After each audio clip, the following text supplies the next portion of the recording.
Hello and welcome to another Let's Play. Me, GamerWolfSix of Dawn Chorus. Before we start, if you're interested in playing this game, you can get it for free on itch.io, and if you want to support the people that make this game, and or get the most up-to-date version earlier, then you can go to their Patreon, $3 a month. Anyways, on the last Let's Play, we pretty much just free-trotted Lake's route from, asking Jorgen to, if we could stay in their room. Did have some new dialogue where we asked Jorgen, and they're like, why'd you ask me to help you with telescope? And I'm like, well, it was partly that, but also me trying to see if I could stay in your room. Yeah, and now time for seeps, or showers then seeps. Hey, did I miss anything? The door opens suddenly, and Lake comes out of the bathroom in a small cloud of steam, wearing only a pair of boxers. Ooh woo. Not really. I made hibiscus tea, though. Your cup is next to the kettle. Oh, great. Thanks. Link grabs the cup and walks up to the window, looking outside. His mane looks extra fluffy after the shower, like the white frozen winter waterfall around his head. The moon is really nice tonight. It would be so cool to see it up close someday, and then look back at Earth. I wonder how it'd look. Would it also sometimes be bright and clear and dark on other days? Well, maybe not days, but it would probably be like, quickly light and dark, not a month thing. Not sure. So, that I could walk up to the window, look outside, and say, the Earth looks really nice today. That'd be cool as hell. Do you think we're ever going to colonize the moon? Hopefully. I'm sure we will. It's only a matter of if it will happen during our lifetime. I remember as a kid being like, we're gonna do that soon, and then now I'm, mid-30s? I hope so. I'd be the first one to move there. Anyway, I'll go take a shower now. Frankly, I'm feeling pretty sleepy already. I blame it on that early sunset here. Jorgen stands up and walks to the bathroom, and I'm alone with Lake. Ooh. The lion turns around and looks at me with bright eyes. He's nice, isn't he? It takes me a moment to understand he's talking about Jorgen and not the moon. Now that I got to know him better, yes. I know he seems a bit rough around the edges at first. He just takes some time to warm up to new people. I can tell that he likes you.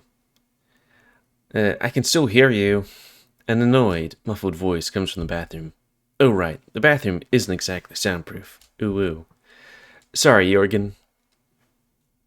That's one thing I liked about my apartment in West Texas at my college. It was so soundproof that I didn't know that I had, neighbors. Except for one that I really hated. Had a really thick accent that sounded like they were making fun of somebody. And they had the most annoying laugh. And they would play loud music. Also, they seemed to be in fights with other people. Anyways, I digress. Look outside too. The moon was really beautiful today. The bright beacon in the sky. Wouldn't you be scared to go there? To the moon, I mean. I would be, of course. A trip like that can never be 100% safe. But it only makes it more exciting. It's as far from here as we can realistically get. Can I go over there? If we colonize the moon, maybe? I get the allure, starting new, being at the forefront of civilization, but I like what I have here. I'd miss the forests and lakes, seasons and sunsets. Oh, so we don't get that scene where Lake and I stare up at the moon, and he's all longingly or something? Bathroom is vacant. I'm going. Oh, wait.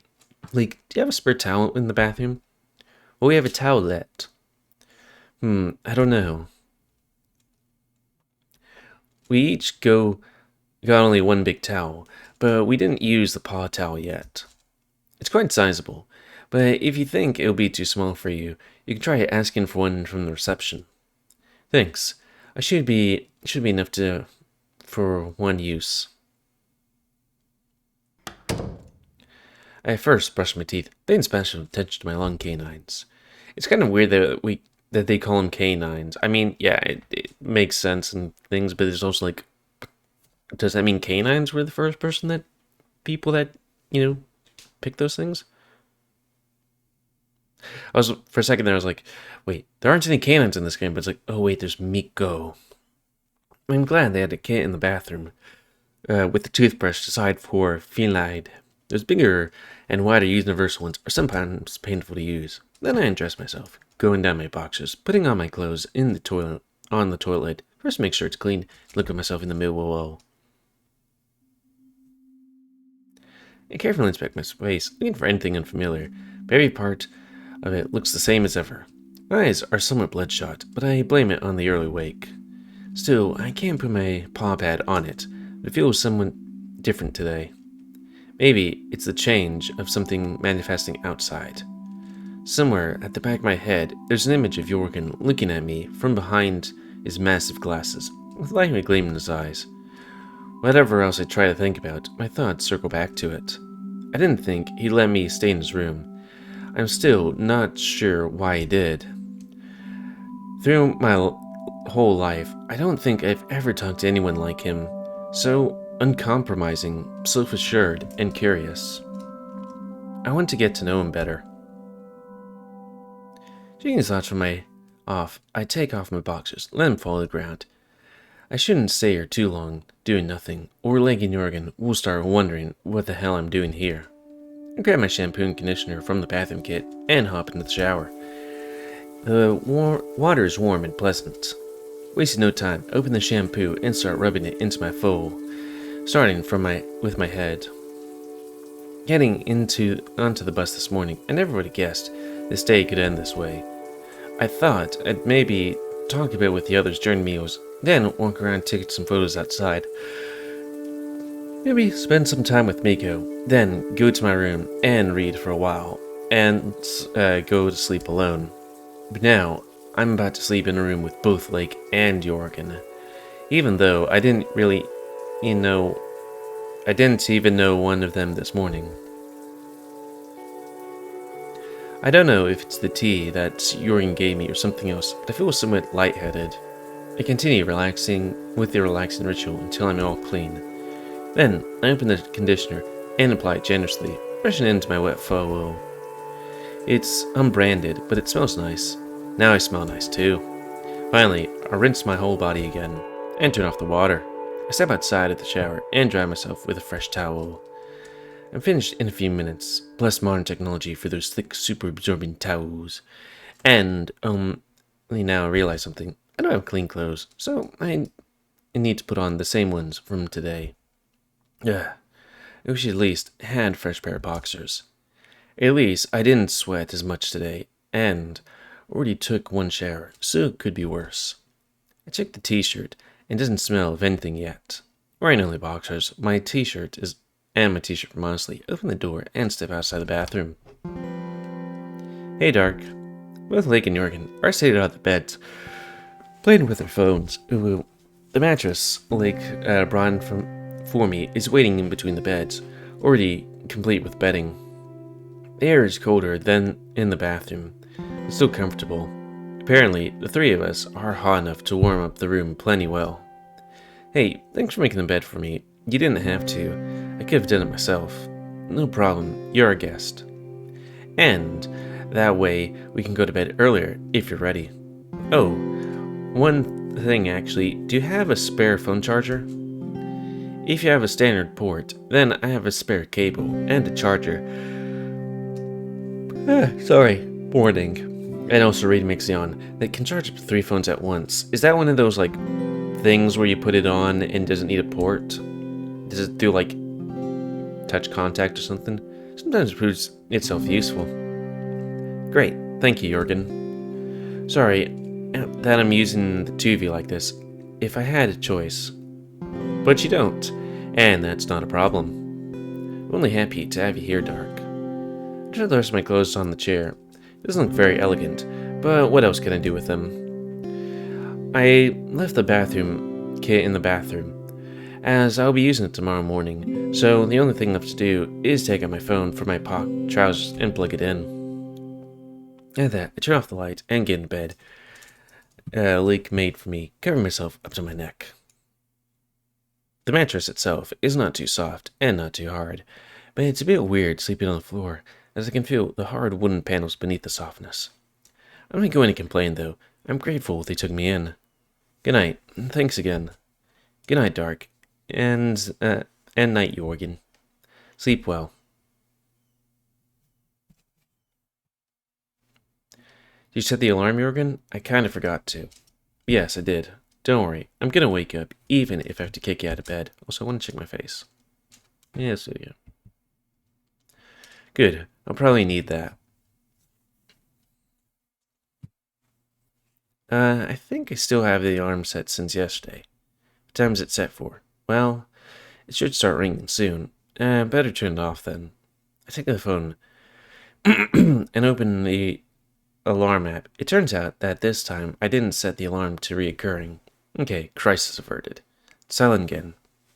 For a moment before Lake speaks again. I wonder, how would it feel to be a different animal? What? Why? I mean, it's really sudden. What's content here? I was just thinking about some stuff. Looking at the moon, I thought about how we only get this one short life. Don't you think it's pretty unfair?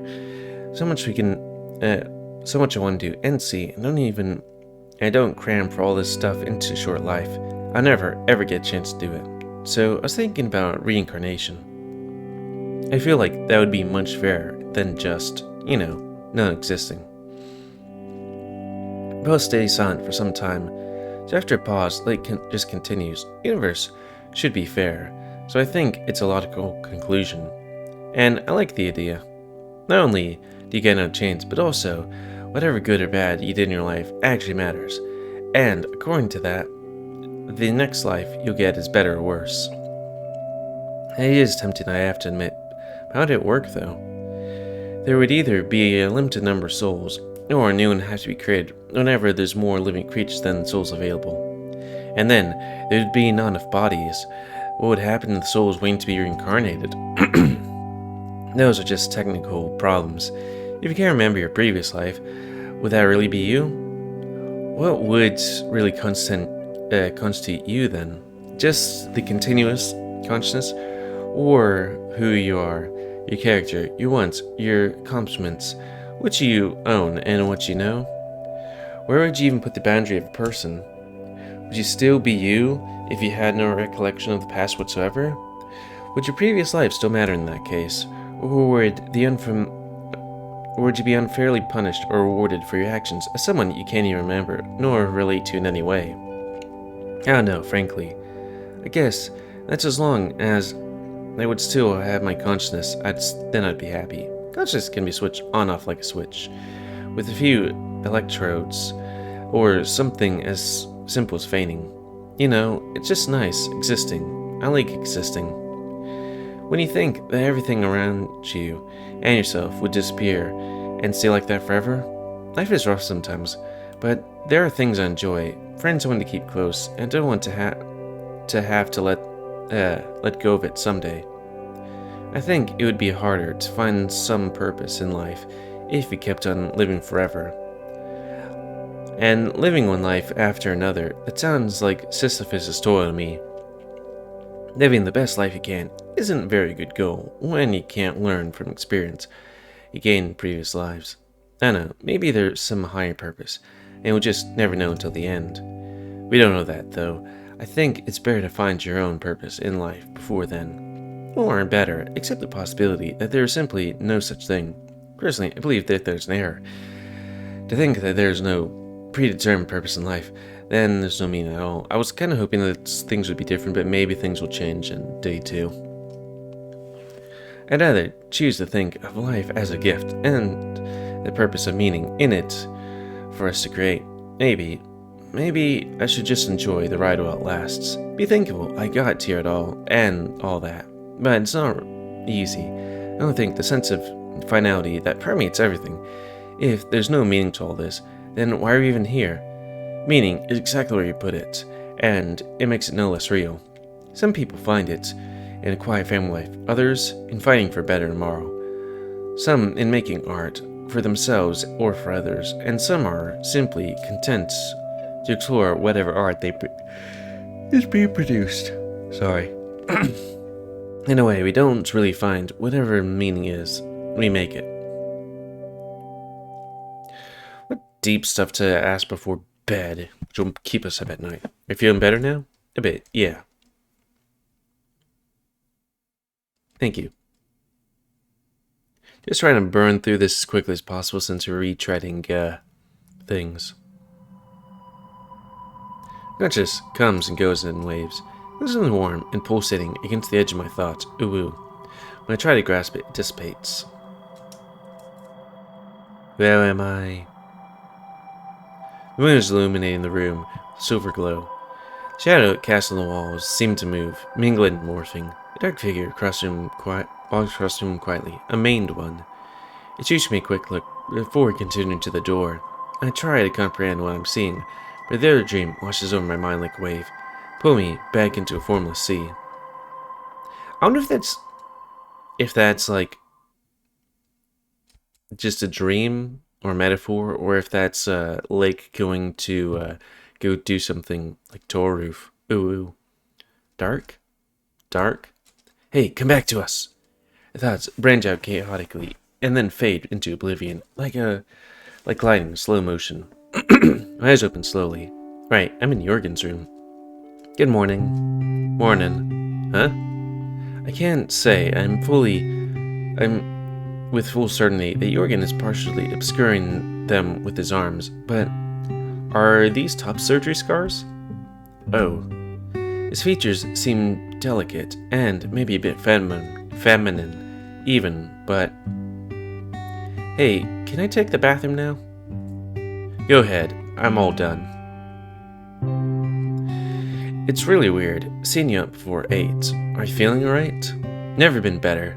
I just got laid. Maybe, I don't know. Dark, did you give him something? Me? No.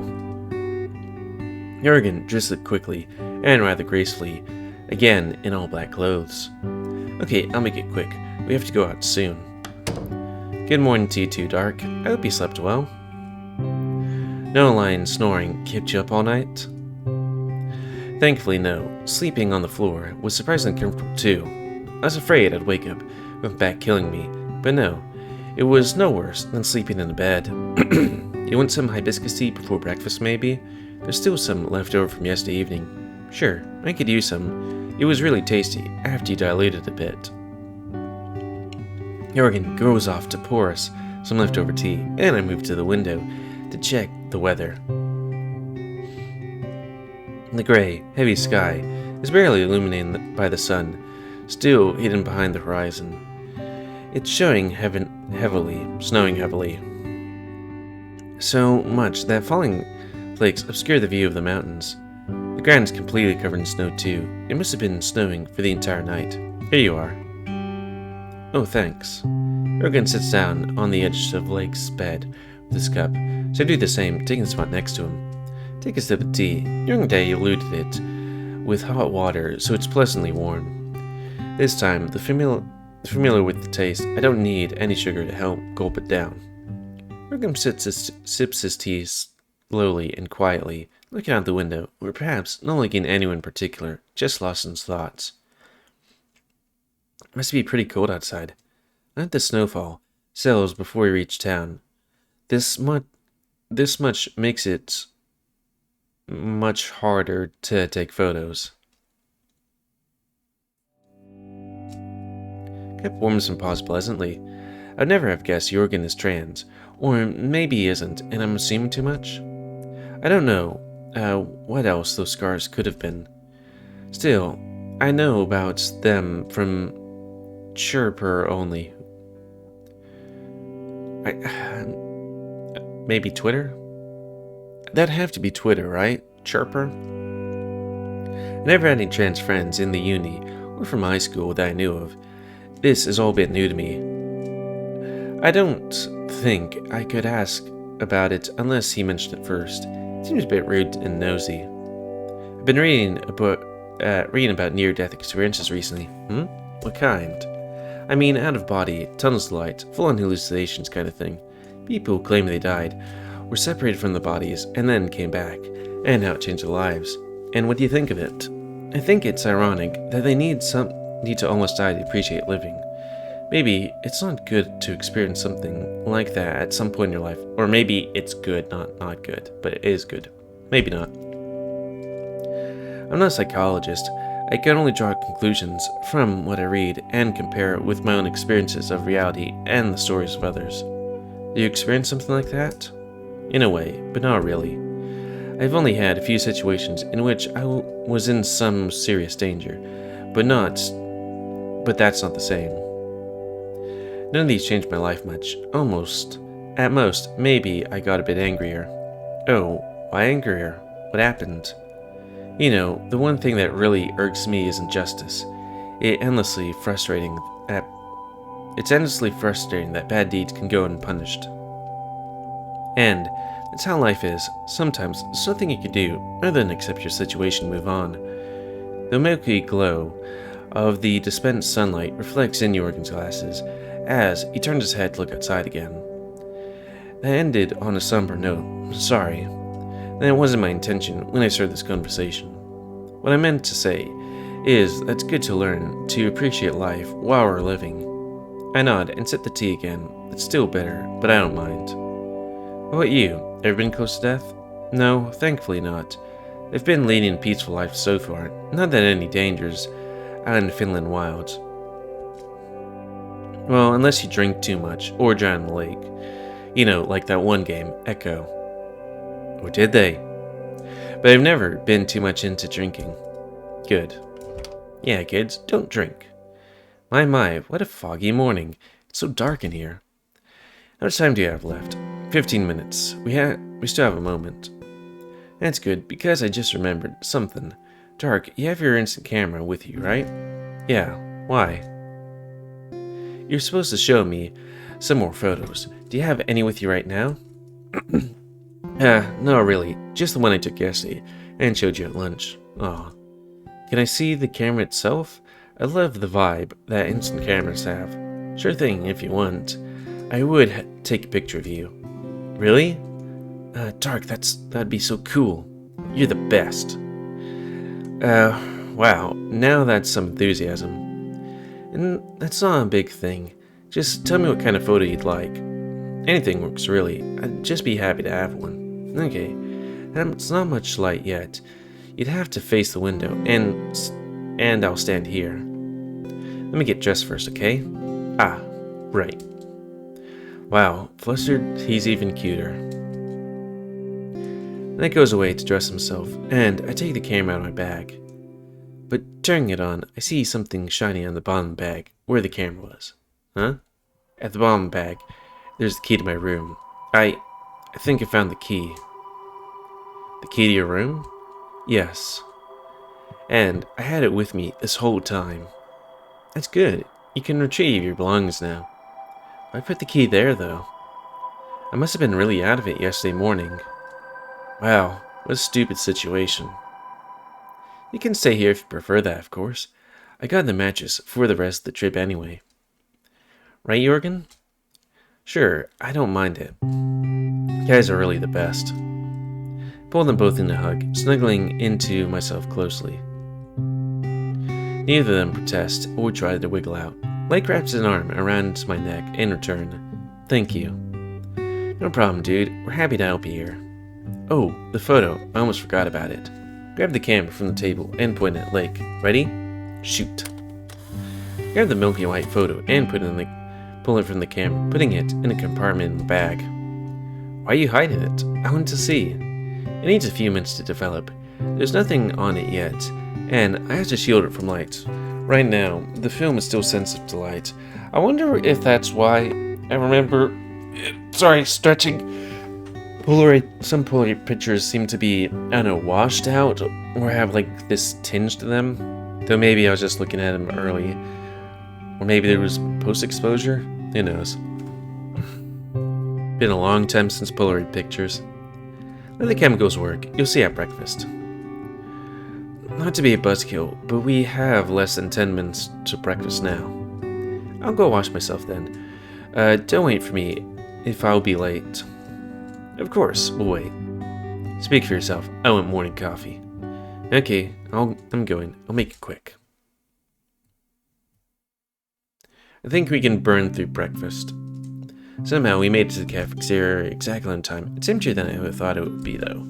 Jurgen went straight to the espresso machine to make himself coffee, while Lake and I went ahead to find a table for us. In the middle of the cafeteria stands Rune and Miko, the former looking somewhat lost. Hey, morning. Hello there, morning. Good morning, Dark. Oh, hello. Good morning to you, too. You guys feeling alright? You look like you came here and then forgot why. Oh, I know I'm here to eat. I'm just waiting for Rune to make up his mind on where to sit. Sorry, I didn't get much sleep, and I'm still feeling rather woozy. Waiting for the matcha to kick in. Ah, that's not good. Why are you standing in the middle of the room, though? I'm expecting Devin to be here already, but he isn't. Maybe he got caught up in some facility stuff. For sure, he's up already. He's an early bird. Would you like to sit with us in the meantime? We could have the same spot. Could save a spot at the table. Good idea. We could sit like yesterday at dinner, join two tables. Rune and I each grabbed one table and joined with the other, carefully, as the table was already set. Then I sat down next to Lake, while Rune and Miko take their spots opposite to us. Good morning, guys. Hello. Why are y'all so quiet? Excuse me, coming through. Oh, it's you two. Are you joining us? If that's fine with you. Sit wherever you like. There's plenty of seats left here. Thanks, much appreciated. Bjorn and Travis choose to sit next to each other, next to me. And Jurgen sits down next to Lake, leaving a free spot next to Rune. How are you all feeling? Ready for the hours of lectures ahead of us? Oh, don't remind me. I slept like shit. Pfft. Looks like it's not just me. Not very comforting, though, is it? No. What do you think you all get? I hope they have croissants. I rarely buy them myself, but I hunt for them every time I stay at a hotel. It's almost like a tradition for me at this point. Pan kakar. Again would be nice. I doubt we'll get the same thing 2 days in a row. I bet on breakfast cereal. What else would these bowls be here for? Everyone seems to be talking about food. One thing that connects us all from people back in every class we have to and like to eat. In the meantime, the few of us went to get a glass of juice and coffee. The espresso machine. The entrance to the cafeteria slowly fills with people. Around 7 o'clock, so many people missing. That one, Devin, was in the cafeteria with Pastor Arnie. Just everyone. Sadly, let's start the day in some bad news due to the heavy snowfall. I won't be able to come with us, so we have to skip today's trip to the town. Unfortunately, we don't have to miss all the lectures. The university is working hard right now to set everything up for streaming, and we'll watch in the meantime after the lectures. We out in the main lecture hall will be streamed. That's all for now. Breakfast in a minute. When it sits next to us, students. Mixed voices fills the room. I forgot that I should probably check the routes where we do his route, but don't sniff his shirt. Because, the panther makes his way towards the table and sits down next to the room with a sigh. Good morning, Devin. Is everything okay? Yes, thank you. I had hoped to have less eventful morning, but everything's fine. So, we're stuck in the guest house? Unfortunately. Only until the afternoon. The snowplow should get here by then. As if on cue, the guest house staffers enters with a cart of our food. And yes, they have croissants. Each table gets a basket of various kinds of bread, assortment of jams, pastries, and a pitcher of milk and corn cereals. There's this, Brunos, Dumas, Mish. Well, it's regular coconut cheese, and bowl of fruits. Never had coconut cheese, but that doesn't sound particular. But, nut milk, it seems to be okay, I guess. They're not like... Okay, some nut things are alright, but then others are like, this doesn't taste like the thing at all. It's artificial, I guess. Never mind, I haven't had it in a long time. So I keep the cereal and just make a few sandwiches of croissant. Next is putting everything on his plate. 2 plates of sandwiches. Cheese, tomatoes, bowl of cocoa paste, jam, strawberries, oranges, and then bowl of cereal. Jurgen looks at what just sipping his coffee. You'll get round in no time if you keep eating like this, like, oh hush, I'm on a trip. I can let myself indulge once in a while. Where do you fit it all anyway? You're as thin as a sheet of paper. Hey, I'm not that thin. I have a fast metabolism and breakfast metabolism. Hey Dark, you not eating anything? Still thinking of what to grab. Maybe I'll go with a bit of everything too. How are the pastries? I feel like having something sweet today. Easily as good as yesterday's sunshine rolls. Nick ate a sandwich with half his rhubarb already. Well, I'm still just picking some food for myself. Damn, he really has an appetite. Hey, don't look at me like that. Oh, we'd go into town and grab some nice food there. Maybe even a bakery, like in my dream today. Gotta perk myself up a bit. Look forward to the trip too, but nothing is lost. We'll get there tomorrow. Yeah, I guess yeah. Tomorrow's quite far away though. Jurgen, you not eating anything? Coffee for me is enough. I'll grab an apple or two later. Hey, those rhubarb at home are really tasty. I'll take your word for it. I can stay away from anything with rhubarb in it. I wonder if the cereal with coffee tastes okay. Blake. What? Don't. I'm listening to all the conversations happening around me. A warm feeling arises in my chest. It's only been a day since we arrived, but we already look like a group of friends. Even if we all study different departments, just the duration of the camp we can keep together makes me happy. That was a nice meal. Yeah, not bad, yeah. Kiyagumi was variety. Oh, by the way, Dark, did you find your key? Oh yeah, but just this morning. Oh, that's good. Where was it? Oh, no one would ask. It's embarrassing as hell. I had it in my bag. Dark, one day you're gonna forget your head somewhere. What's important is I have it back. Where'd you stay the night then? Oh, Lake and Jorgen were kind enough to take me in. Though they only had 2 beds, so they borrowed one from Travis. That also replies to Miko's question from yesterday, I guess. Ah, so that's where you need the matches for. Travis looks somewhat taken aback. Should I feel insulted or something? Yeah, what do you think we're gonna do with it? I don't know, some kind of sex stuff? He just asked if we had a spare one, and then came straight to my room to borrow it. I'm all done with breakfast, so I grab a bag stamp. See ya at lectures. See ya. Later, Dark. Thankfully, I don't have to hurry. There's still a lot of time before the lectures will start, but it'll be nice to finally sit in my own room for a while. I think that might be a good time to call it because there should be new stuff happening soonish. Don't know. So anyways, end of this Let's Play. So comment, guys, like, comments, tell me what you like, dislike, tips, exercise. If you like my YouTube and like to grow, then please like, subscribe, and check out the videos that have grown. Please remember to spare and neutralize their animals to help control the pet population. Let's see, what was the last Dawn course I posted? Oh, the one with the blackout and the spooky stories, but from Lake's Route. Good times. And until next time on Let's Play by me. Oh, GamerWolfSix Dawn course, and before I forget, if you want to play this game, available on itch for free, and available on Patreon for $3 if you want to support them or get the newest version area. So anyways, thanks and see ya.